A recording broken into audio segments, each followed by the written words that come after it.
Hey guys, Brian with Limelight Detailing in Boise, Idaho. Today I'm going to show you how we remove stickers off of the back of glass or on a windshield.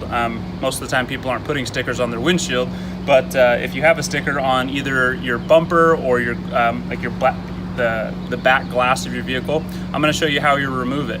A lot of people haven't invested in a steam cleaner. That's pretty normal. Most people aren't going to use that. So a question that we get a lot is, can I remove a sticker with like a hair dryer or a heat gun? That's a very common thing. And the answer is yes. If you have extra time on your hands and you have one of those tools, you can remove stickers. The main thing when you're trying to remove a sticker off of a vehicle is you've got to apply some heat to melt the adhesive that's on the bottom of it.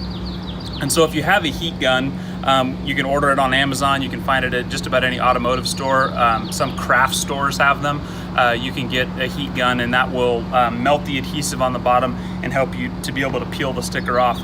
But today, I'm going to show you how we do it with a steam cleaner. And what I have at the tip of this is like a chisel tip. And this is what I use. It kind of mimics like a razor blade, which a lot of people, you can try to use to get stickers off. I prefer to use it on a steam cleaner.